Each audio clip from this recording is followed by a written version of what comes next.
आवाज नाही येत आहे. शेतकरी एकजुटीचा, शेतकरी एकजुटीचा. वा. सरकारने कर्जमाफी दिली, अर्ज GR काढायची घाई केली आणि त्याच्यामध्ये सगळ्यात जास्त जाचकाठी लावल्या. मला सर्वात सुरुवातीला हे मेन्शन करायचं की ही कर्जमाफी फसवी असणार आहे हे आधीच माहिती होतं. जेव्हा काही दिवसांपूर्वी शेतकऱ्यांच्या नावाने आंदोलन झालं आणि मुंबईला बोलून त्याच्यामध्ये काही झालं, त्यावेळेसच समजलं होतं की सरकार फक्त शेतकऱ्यांच्या तोंडाला पानं पुसायचं काम करणार आहे. काम करणार आहे माहित होतं, ते पुढे जाऊन सिद्धही झालं. काहींना आमदारकी भेटली, काहींना वचनं भेटली, पक्ष विलीन झाले आणि सरकारने त्यानंतर GR काढला. GR मध्ये 2 अटी अशा आहेत ज्याच्यामध्ये अख्खी खुट्टी टोकलेली आहे. ज्या शेतकऱ्यांनी 2019च्या कर्जमाफीमध्ये लाभ घेतलेला आहे अशा शेतकऱ्यांचं कर्ज माफ होणार नाही. त्याच्यामध्ये तुम्हाला 50,000 लाभ भेटेल, परंतु तुम्हाला जे कर्ज आहे, तुमचं जे थकीत कर्ज आहे, ते कर्ज तुम्हाला 1 ना 1 रुपया आधी भरावं लागेल. मग याला कर्जमाफी म्हणायची की फडणवीसांनी सुरू केलेली बँकांसाठीची कर्ज वसुली, हा प्रश्न पडलाय. दुसऱ्यामध्ये बी सेम तीच अट आहे, काहीच नाहीये. याच्यामध्ये महाराष्ट्रातील जवळजवळ 36 लाख शेतकऱ्यांचं नुकसान होणार आहे. मग कर्जमाफी द्यायचीच होती तर सरसकट द्यायची ना, ढोंग कशाला करायचं? जर तुम्हाला शेतकऱ्यांचा एवढाच कळवळ आहे तर सरसकट द्यायची. पण नाही, आजपर्यंत तुम्ही 2014 पासून बघत आलेला आहात. समित्या आणि निकषांमध्ये सरकार फसलेलं आहे. मागच्या 10 ते 12 वर्षामध्ये जेवढं काही सरकार आली त्याच्यामध्ये मध्ये एक कर्जमाफी झाली, त्याच्यामध्ये सरसकट दिली होती. पण यांनी 2 कर्जमाफ्या दिल्या, त्या 2 कर्जमाफ्यामध्ये फक्त निकष लावलेले, तर त्याच्यामध्ये दुसरं काहीच नाहीये. या निकषांमध्ये शेतकऱ्याला कोणतीही कर्जमाफी भेटत नाहीये. माझ्या वडिलांच्या नावावरती 35,000 रुपयाची सोसायटी आहे. मागच्या वेळेस बी तो 50,000चा लाभ भेटला नाही, यावेळेस बी भेटणार नाही. मग कसं म्हणायचं की माझ्या शेतकऱ्याला, माझ्या शेतकरी राजाला कर्जमाफी भेटते म्हणून? जी मुख्य मागणी आहे, हेच मुख्यमंत्री देवेंद्र फडणवीस साहेब म्हटले होते की मी सत्तेमध्ये आल्यानंतर शेतकऱ्यांचा सातबारा करणार, कोरा कोरा कोरा कोरा कोरा. पण हा कोरा करायच्या नादामध्ये त्या शेतकऱ्यांच्या सातबाऱ्यावरती बोजा चढवायचं काम हे सरकार करत आहे. या सरकारच्या काळामध्ये विचार करा तुम्ही, कोणतीही सबसिडी शेतकऱ्याला भेटत नाही, कोणत्याही योजनेचे पैसे योग्य वेळेवरती शेतकऱ्याला भेटत नाही, खताचे औषधाचे भाव गगनाला भिडलेत, कोणताही हमी भाव योग्य प्रकारे शेतकऱ्याला भेटत नाही. कांदा 2 रुपयाने विकावा लागतोय. शेतकरी अक्षरशः देशोधडीला लागायला लागला आणि इथलं सरकार म्हणते आम्ही शेतकऱ्यांच्या हिताचं. अरे घंटा तुम्ही हिताचे आहेत, लई शिव्या येतात पण इथं देऊ शकत नाही. यांच्या विरोधात बोलतो म्हणून 2 दिवसापूर्वी 2 अकाउंट उडवले. अरे अकाउंट उडवले म्हणजे आवाज दबत असतो का? येता येता दुसरं उडवलं 5 लाखाचं. एवढे घाबरलेत हे, एवढे घाबरलेत कारण की शेतकऱ्यांची एकजूट व्हायला लागली, शेतकरी एकत्र यायला लागलाय. दादांनी सुरुवातीला आंदोलन चालू केलं. कांद्याच्या आंदोलनामध्ये बघा, सुरुवातीला 12 रुपये 35 पैसे वाढवलं. जशी जशी शेतकऱ्यांची एकजूट वाढायला लागली, दादांचा तीव्र विरोध चालू झाला. त्यानंतर 15 रुपयाच्या वर भाव केला ना, आता काहीतरी 16.5 रुपये केलाय. मग तुम्ही असं खुडत देण्यापेक्षा एक खट्या का देत नाहीत? गोष्टी देत असताना तुम्हाला सतत समित्या आणि निकष का लागतात? आणि तुमचा तो पात्र शब्द नेमका कोणत्या पुस्तकातून आलाय तो एकदा बघावा लागेल. नेमका यांनी कोणत्या पुस्तकातून अभ्यास केलाय? कोणतीही गोष्ट मागितली की पात्र शब्द टाकणार. त्या पात्र शब्दामध्ये शेतकऱ्यांची अख्खी कर्जमाफी ही फसवी झाली. शेतकऱ्यांच्या हाती काहीही भेटणार नाही. शेतकऱ्याच्या हातामध्ये फडणवीस सरकारने गाजर द्यायचं काम केलंय. आणि कोणी बोललं की एक तर त्याच्यावर गुन्हे दाखल होतात, एक तर त्याचे अकाउंट बंद होतात आणि त्याला जेलमध्ये डांबल्या जातं. शेतकऱ्यांच्या हितासाठी बोलत असताना काही भांडुळ परत अजून खाली कमेंटमध्ये बोलतात की हे फक्त स्टंट चालू आहे वगैरे वगैरे. 1-2 दिवस उपाशी येऊन बसा की. 4-5 तर भांडगुळ सोडलेत सरकारने.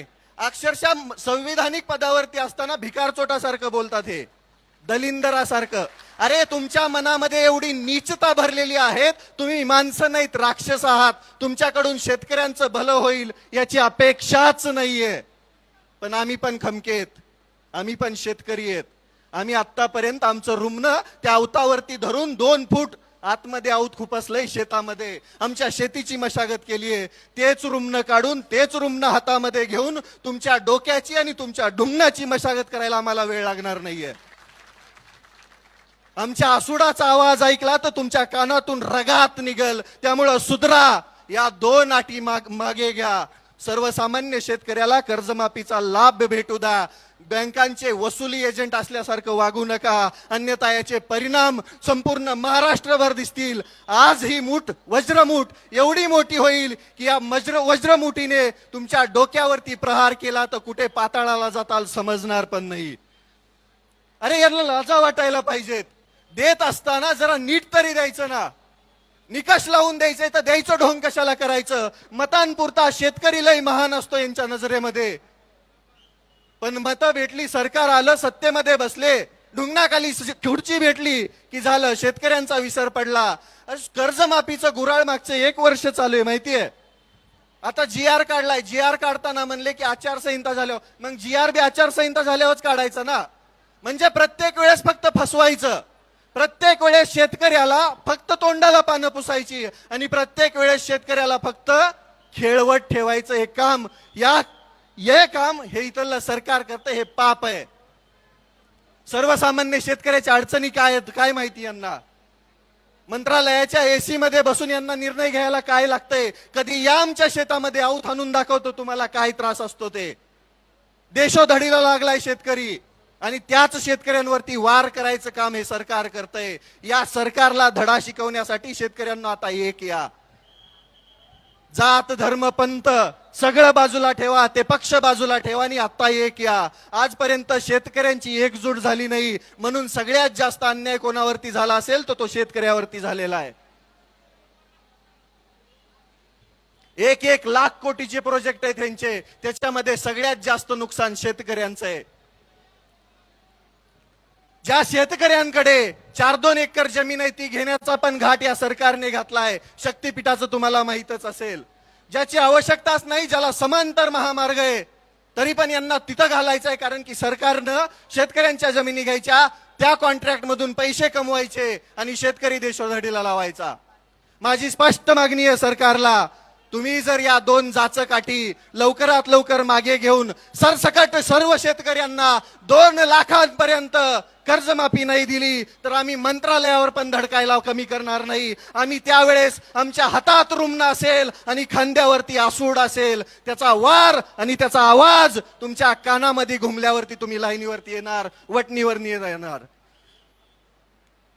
वाटोळं झालंय शेतकऱ्यांचं. कोणत्याही योजनेला निधी नाहीये, फंड नाहीये. सर्वसामान्य शेतकऱ्याच्या आता पेरण्या तोंडावरती आहेत, बियाणं व्यवस्थित उपलब्ध नाहीये. या वर्षी तर दुष्काळाचं सावट आहे. खुद मुख्यमंत्रीच म्हणताय की 1950 सारखा दुष्काळ पडणार आहे जणू. मग याच्यामध्ये शेतकरी कसा जगणार नेमका. त्याच्या डोक्यावरती कर्जाचा डोंगर असताना तो सर्वाईव्ह कसा करणार, जगणार कसा, आणि तो पुढे त्याचं कुटुंब कसं जगवणार, हा प्रश्न आहे शेतकऱ्यांच्या पुढं. काही नसतंय, सर्वसामान्य शेतकऱ्याच्या हातामध्ये काही सुद्धा नाहीये. बियाण्यांपासून ते विक्रीपर्यंत सगळं काही सरकार ठरवणार आणि ज्या वेळेस माल येतो त्यावेळेस पण त्याचा भाव बी सरकार आणि आडते व्यापारी ठरवणार. शेतकऱ्याच्या हातामध्ये धतुरा कायमस्वरूपी तेच लागत आलंय. सर्वसामान्य शेतकऱ्यांना लुटायचं काम इथलं सरकार करत असताना आपण शांत बसून चालणार नाही. माझी त्या सर्व महाराष्ट्रातील शेतकऱ्यांना विनंती आहे, आज आमदार रोहितदादा पवारांच्या पाठीमागे उभा राहावं लागेल. 3 दिवसापासून पोटात अन्नाचा कण नाहीये. हे आपल्यासाठीच चालू आहे. जर माफी झाली तर ते सगळे 36,000 शेतकरी त्या निकषांमध्ये बसणार आहेत. त्या 36 लाखांपैकी कमीत कमी 36,000 तरी इथं दिसायला पाहिजेत. त्याच वेळेस इथल्या सरकारवरती दबाव बसणार आहे. माझी महाराष्ट्रातील सर्व शेतकऱ्यांना विनंती आहे, कुठं बी असा पण पंढरपुरात दिसा. आजपर्यंत तुम्ही वारकरी बनून इथं आला होतात, आता एकदा शेतकरी बनून पंढरपुरात यायची वेळ झाली आहे. आमदार रोहितदादा पवारांचे हात बळकट करायची वेळ झाली आहे. हे तुमच्यासाठी चालू आहे फक्त. याच्यामध्ये कोणता स्वार्थ, कोणता स्टंट किंवा अजून काही नाहीये. मुळातच या राज्यामध्ये विरोधक ठेवायचाच नाही असा सरकारचा घाट आहे. त्याच्यासाठी 4-2 भिकारचोट सोडलेली येतं. काल एक जण बकवास करत होता, दलिंदर. अरे 2 मारावे वाटले, आई शपथ सांगतो. नाव घेतलं लई बुडाला आग लागल, घेणार नाही, तुम्हाला समजून गेला असेल. लाजा वाटत नाहीत का तुम्हाला बोलत असताना? लाजा. अरे जनाची नाही मनाची तरी ठेवा ना. कोणीतरी शेतकऱ्यांसाठी लढत असताना तो स्टंट कसा असू शकतो? आम्ही तर तुमच्या सरकारमध्ये घेतलेल्या त्या कडूला बी पाठिंबा दिला होता ना. निघाला भिकारचोट, आम्ही काय करावं त्याला? शेतकऱ्यांच्या जीवावरती पोळी भाजणारी माणसं अशीच असतात. पण इथं नाहीये ना तसं. मागचा जर विचार केला तुम्ही तर कांदा आंदोलनामध्ये शेतकऱ्यांचा फायदा झाला दादांनी आंदोलन केल्यानंतर. मग या आंदोलनाचा पण फायदा शेतकऱ्यांना होणार आहे हा विश्वास आहे आम्हाला. आणि आम्हाला माहितीये की हे स्वाभिमानाचं रक्त आहे, हे शेतकऱ्यांसाठी लढणारं रक्त आहे. म्हणून आमचा जाहीर पाठिंबा दादाला आहे. आता माघार नाही. जोपर्यंत या 2 जाचकाठी सरकार रद्द करत नाही, जोपर्यंत सरसकट सर्व शेतकऱ्यांना 2 लाखांपर्यंत कर्जमाफी सरकार देत नाही, तोपर्यंत आम्ही माघार घेणार नाही. आता आम्ही शांततेमध्ये आहोत. आता आम्ही शांत बसून आहोत. याचा अर्थ असा नाही की आम्ही शंड आहोत. आम्हाला लढायचंही माहितीये. छत्रपती शिवरायांचा वारसा सांगतोत आम्ही.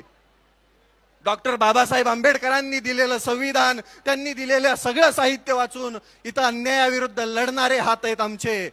सर्वसामान्य शेतकरी शिक्षित नसला, पाठीमागे असला तरी त्याला लढायचं कसं हे माहितीये. आम्ही लढणार, तोपर्यंत लढणार जोपर्यंत शेतकऱ्यांना त्यांचा हक्क भेटणार नाही. आम्ही लढत राहणार, शेवटच्या श्वासापर्यंत लढत राहणार. उद्ध्वस्त व्हायला लागली आहे शेती, उद्ध्वस्त व्हायला लागलाय शेतकरी, आणि उद्ध्वस्त व्हायला लागलेत शेतकऱ्यांची कुटुंब. आमच्या शेतीवरतीच आमची लेकरं मोठी होतात, शाळा शिक्षण घेतात. पण नाही, बाकी काही असेल, फक्त आणि फक्त शेतकऱ्यांचं रक्त पिण्याचं काम इथलं सरकार करत असेल तर यांना धडा शिकवायची वेळ आली आहे. आणि माझी त्या प्रत्येक स्टंट म्हणणाऱ्या भिकारचोटाला विनंती आहे. त्या आझाद मैदानामध्ये लोळत असताना आम्ही बघितले डुकरावानी. तुझे कसले स्टंट होते आम्हाला बी माहिती आहे. आणि जर लईच हिंमत आहे तर माझा पट्ट्याचा आता चॅलेंज आहे, 15 दिवस तू शेतकऱ्यांसाठी उपाशी राहा, तेव्हाच तू आम्ही समजू की तू बी शेतकऱ्याची औलाद आहे. तू पण शेतकऱ्यांसाठी लढतोय, तू पण सरकारमध्ये राहून शेतकऱ्यांच्या हक्कासाठी भांडतोय. हाय हिंमत नाही. सत्तेच्या वळचणीला बसणारी ही बांडगुळ कधी सर्वसामान्य शेतकऱ्यांचं हित बघू शकत नाही. आणि जो शेतकऱ्यांसाठी लढतोय त्यांना पाठीमागं ओढण्याचं काम इथली हीच बांडगुळ करतायत. अजून एक होतं, मंत्री झालंय पाठीमागून येऊन, समजलं असेल, म्हणे शेतकऱ्यांच्या नावाने वोट बँक. अरे वोट बँक तर तुम्ही चोरली शेतकऱ्यांची, शेतकऱ्यांना खोटी आश्वासनं देऊन. आणि प्रत्येक वेळेस राजकारण नसतं, कधी कधी समाजकारण आणि शेतकरी पण असतो, तो बघा. आणि इथून पुढे शेतकऱ्यांवरती कोणी अपशब्द बोलत असेल, शेतकऱ्यांना मागं ओढत असेल तर त्या भिकारचोटाला धडा शिकवायचं काम शेतकरी करेल. इथून पुढे शेतकऱ्यांना कोणी बोलायचा प्रयत्न करेल, मागं ओढायचा प्रयत्न करेल, शेतकऱ्याला नीच दाखवायचा प्रयत्न करेल तर तिथल्या तिथं त्याला धडा शिकवला जाईल. त्याच्या डुंगणावरती चाबकाचे आसुडाचे वार उमटवले जातील. ही वस्तुस्थिती आहे. लढावं लागेल राजांनो. ज्या सरकारला आपण स्पष्ट बहुमतामध्ये निवडून दिलंय, आता कसं निवडून आले ते तुम्हाला बी माहिती आहे. पण ते निवडून दिल्यानंतर आपल्यासाठी काम करायचं सोडून हे स्वतःची घरं भरण्याचं काम करतायत. आणि ही घरं भरत असताना आपल्याला लढावं लागेल, कारण की या राज्यामध्ये विरोधी पक्षनेता आपण ठेवलेला नाहीये. आपली चूक आहे ती. कधी पण मतदान देताना निम्म निम्म देत जा. इथून पुढे म्हणजे आपले हक्क मिळत असताना निदान विरोधी पक्षनेता असेल.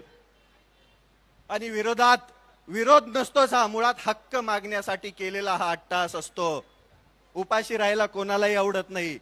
12 तास जर जेवण नाही केलं तर डोकं भनभन भनभन भनभन करतं, अंग थरथर कापतं, समजत नाही काही. त्या परिस्थितीमध्ये जर कोणी उपोषण करतंय तर त्याला पाठबळ देणं आपलं काम आहे. माझा स्पष्ट शब्दामध्ये या सरकारला इशारा आहे, तुम्ही लवकर वटणीवरती या, नाहीतर आम्ही या पंढरपुरातून तुमच्या मंत्रालयामध्ये यायला वेळ लावणार नाहीत. आणि त्यावेळेस एक दोन नाही, एक शेतकरी लाख शेतकरी असेल, त्यावेळेस तुम्हाला खरं समजेल शेतकऱ्यांची ताकद. शेतकऱ्यांसाठी लढत असताना सगळ्यात जास्त त्रास हा सरकारच सर्वसामान्यांना देत आहे. तुम्ही तर बघितलं, आता मी तुम्हाला दिसत नसेल कुठं, पण तुमच्या हृदयावरती नाव कोरलेलं आहे. ओळखता ना सगळे? सकाळी सकाळी 5 लाखाचं उडवलं, काय फरक पडणार त्याने? काय फरक पडणार सांगा ना? ज्या लोकांच्या हृदयामध्ये क्रांतीची मशाल पेटवणारा तो क्रांतीवीर हा शेवटपर्यंत क्रांतीवीरच असतो. शेवटपर्यंत तो क्रांतीची मशाल त्या सर्वसामान्यांच्या हृदयामध्ये पेटूनच जातो. त्याच कर्जमाफी, फसव्या कर्जमाफीच्या विरोधामध्ये क्रांतीची मशाल आमदार रोहितदादा पवारांनी पेटवायचं काम केलंय. आमचा त्यांना जाहीर पाठिंबा आहे. तुम्ही सर्वजण कायमस्वरूपी, जोपर्यंत या जाचक अटी रद्द होत नाहीत तोपर्यंत आम्ही इथून हलणार नाही. आता आम्ही माघार घेणार नाही. आणि तुम्हाला वाटत असेल इग्नोर करताल, तर इथून पुढे महाराष्ट्रातील त्या चौकामध्ये त्या प्रत्येक शेतकऱ्याने जमायचंय आणि इथल्या सरकारला धडा शिकवण्यासाठी, इथल्या व्यवस्थेला धडा शिकवण्यासाठी प्रशासनाला निवेदन देऊन त्या प्रत्येक ठिकाणी आंदोलन करायचंय. तुम्ही पंढरपूरला येऊ शकत नाहीयेत ना, तर महाराष्ट्रातल्या कोणत्याही कोपऱ्यामध्ये तिथून आंदोलन करा आणि आमदार रोहितदादा पवारांना पाठिंबा द्या. त्याच्यामध्येच तुमची लढाई यशस्वी होईल आणि तुम्हाला तुमचा हक्क, तुम्ही मागितलेली कर्जमाफी भेटण्याचं काम होणार आहे. त्यामुळे एकत्र या, लढा. एकत्र आलात तरच आपल्याला आपला हक्क भेटणार आहे. वाटोळं केलंय या सरकारने, वाटोळं. कधी बघा जाऊन सर्वसामान्य शेतकऱ्याच्या शेतामध्ये जाऊन, बांधावरती जाऊन परिस्थिती. खताचे भाव गगनाला भिडलेत, गगनाला. बियाणं भेटणार नाही अजून 2-4 पाऊस झाले तर. आधी स्टॉक झाला काही जणांकडे, मग हळूहळू बाहेर काढणार. मगाशी मी एक पोस्ट वाचली, लई इंटरेस्टिंग होती, लई इंटरेस्टिंग. ते आपल्या अन्न आणि औषध भेसळ प्रशासनाचे आयुक्त म्हणून तुकाराम मुंडे साहेबांची आपल्या नियुक्ती केली आहे. मग देवेंद्र फडणवीस साहेबांच्या पेजवरती एक पोस्ट होती बीजेपी मुंबईच्या, की देवेंद्र फडणवीस साहेबांची कामगिरी इथून पुढे गुटखा विकणाऱ्यांवरती मोकोका कारवाई होणार.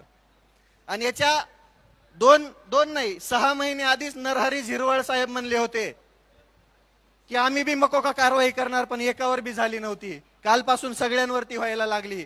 म्हणजे एक माणूस सिस्टीम मधला काय करू शकतो, हे बदल घडू शकतो हे तुम्ही बघता, पण त्याचं श्रेय लगेच दुसरे घेणार. बरोबर की नाही? तसाच अधिकारी जर आमच्या शेतकऱ्यांसाठीच्या असणाऱ्या कृषी विभागाला असला तर मामा पळूनच जातील लगेच. बरोबर की नाही? परवा दिवशी तर म्हणे एका शेतकऱ्याला, माझ्याकडे त्या शेतकऱ्याचा असो, अक्षरशः ऊस जळाला होता. ऊस किती असंवेदनशील असतात ही माणसं, तुम्ही बघा. ऊस जळाला, त्या शेतकऱ्याने उन्हात बसून आंदोलन केलं. त्याला पाणी सोडण्याचं आश्वासन भेटल्यानंतर आंदोलन मागे घेतलं. त्याची मागणी होती फक्त जळालेल्या ऊसाचा पंचनामा करा. अतिवृष्टीचे पैसे अजून आले नाहीत शेतकऱ्याच्या खात्यात. कोणत्याही विम्याचे पैसे मागच्या 2-4 वर्षात शेतकऱ्याच्या खात्यात आलेले नाहीयेत. पंचनामा करण्यासाठी कृषी मंत्री म्हटले की हे माझ्याकडे नाहीये, तुम्ही तुमचं बघा, तुम्ही मोठी माणसं आहेत. हे मनाने भिकारडे असणारी लोक आहेत. मनाने, पैशाने लय श्रीमंत आहेत हे, पण मनाने अक्षरशः भिकारडे. कारण की यांच्या मनामध्ये शेतकऱ्यांसाठीचा कसलाच प्रेम नाहीये, ना भाव आहे, ना शेतकऱ्यांचं भलं करण्याची ताकद आहे यांच्यामध्ये. पण आम्ही शेतकरी पण खमके येत, आम्ही शेतकरी पण असे तसे नाहीयेत, आजचे कच्चे बच्चे नाहीयेत. आमच्यामुळेच तुम्ही आहेत. तुम्हाला उद्ध्वस्त करायला आणि तुम्हाला उकडून फेकायला या शेतकऱ्यांच्या लेकरांना, शेतकऱ्यांना वेळ लागणार नाही. त्यामुळं सुधरा बांडगुळांनो आणि शेतकऱ्यांची सरसकट कर्जमाफी करा. शेतकऱ्यांना 2 लाखापर्यंतचा कर्जमाफीचा लाभ सरसकट द्या. तसल्या अटीतटी तुमच्याकडेच ठेवा. तुम्ही पैसे कमवताना, तुम्ही भ्रष्टाचार करताना अटीतटीच लावतात का, याचा पण विचार करा. परत एकदा सांगतो, रविराज साबळे पाटीलच नव्हे, या महाराष्ट्रातला तो सर्व शेतकरी, ज्या शेतकऱ्याला आज गरज आहे कर्जमाफीची, ज्या शेतकऱ्याला गरज आहे त्यांच्या हक्काची, तो प्रत्येक शेतकरी आमदार रोहितदादा पवारांच्या आंदोलनाला, या उपोषणाला पाठिंबा देत आहे. सरकारने लवकरात लवकर जागं व्हावं, अन्यथा आम्ही रस्त्यावरती उतरलोत, आम्ही शांततेचा मार्ग सोडला तर तुम्हाला खुर्च्या सोडून पळून जावं लागेल, तुम्हाला खुर्च्या सोडून अक्षरशः महाराष्ट्र सोडून पळून जावं लागेल. त्यामुळे लवकरात लवकर या आंदोलनावरती तोडगा काढा आणि ज्या जाचकाठी लावल्यात त्या मागे घेऊन सरसकट सर्व शेतकऱ्यांची कर्जमाफी करा. एवढं बोलतो. माझ्या पाठीमागे एकदा घोषणा देताल, जय जवान जय किसान, जय जवान जय किसान.